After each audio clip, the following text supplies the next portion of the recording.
now south of Tulsa. And this thing is rotating rapidly again as it makes its way a little closer into the city of Tulsa. So we've seen the wind veer from downtown Tulsa, now heading back from the northeast to the southwest into this cell. So this is rapidly rotating again. This is getting closer to the city or downtown Tulsa again, a little further south though, as this second wave moves through. Jennifer, do you see rotational low levels here a little further south? You know, that's the thing is, Mike, is that this line, as I was showing along eastern Oklahoma, right along Interstate 44, we've got an incredible line of strong to severe thunderstorms that continues to break out across the area. Now, the main concern right now is obviously crossing over 244. So along north of Garnett, that is the area that is looking at a better chance. Notch, that's where the inflow is taking place, but there's also potentially just right around at least around 21st Street to the north of Interstate 44. So there are a couple of areas that could potentially be producing tornadoes. The rotation continues across the region right now and crossing over Mingo Road along Highway 169 and just to the north of 11th Street. It's all moving off to the east at about 40 miles an hour. We have redevelopment back towards the Sand Springs area. Okay, so redevelopment is occurring back to the east of the Tulsa Metro. So again, we have this line, as we've been talking about, just expanding this view out for you so that you get a better idea that more development is potentially going to continue to keep occurring as we look back to the west of the Tulsa Metro. This line, another cell beginning to develop right to the west of the Sand Springs area. So along Highway 97 and Highway 412, here is another around Avery Drive. So the Charles Page Boulevard, so along Highway 412, and you can see right to the west, another little notch beginning to form to the north of at least around 51st Street and to the south and east of Sand Springs. So as we take a look and pull the picture back again, more cells, multiple cells forming right along this boundary to Manford, Cushing, and even down to the south of Chandler. So this is an incredibly dangerous situation. If you live within this vicinity, really all across eastern Oklahoma, being impacted by the potential of severe thunderstorms producing tornadoes. We've had multiple reports, power flashes still coming in over the National Weather Service office right now, and that continues across a large portion of the area. So that's showing that we do have very strong winds producing tornadoes across the area and more redevelopment taking place. Here it is.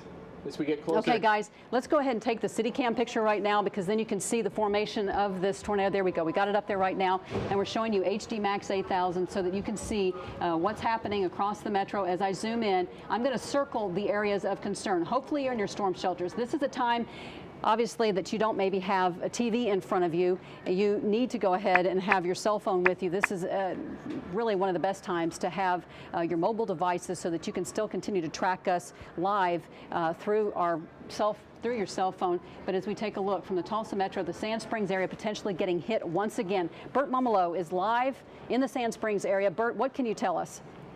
Jennifer, right now you can probably hear the hail hitting the roof of the news unit we're in. It's pea-size up to gumball-size hail. The police, Sand Springs police, have blocked off Highway 97, the bridge northbound entering into Sand Springs. They're telling traffic to turn around and diverting it. Highway 97 southbound is still open as people leave. And about 15-20 minutes ago, we shot some footage.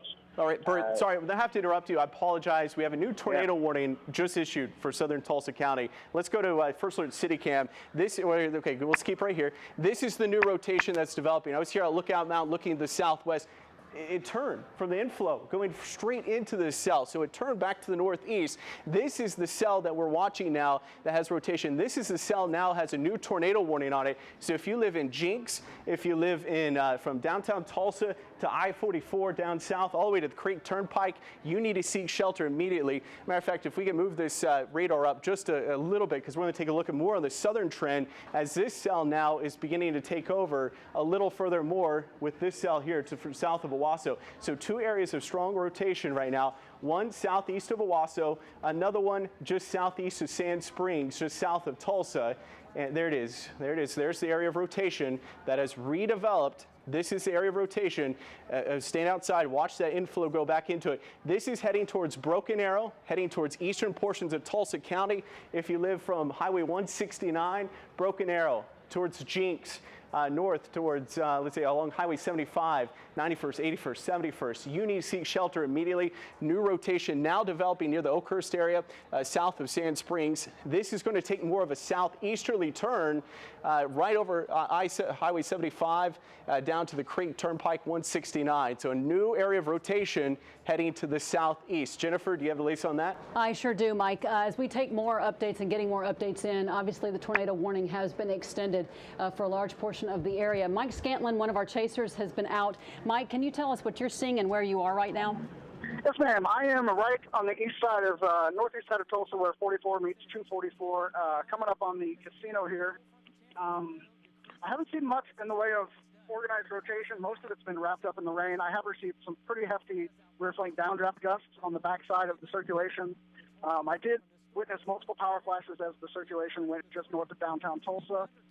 I did also encounter some pretty significant tree damage on 412, just a couple miles east or west of Highway 97 with an overturned semi-truck. And that was probably about 30 minutes ago. Now I'm on the east side of Tulsa trying to keep up with the storm.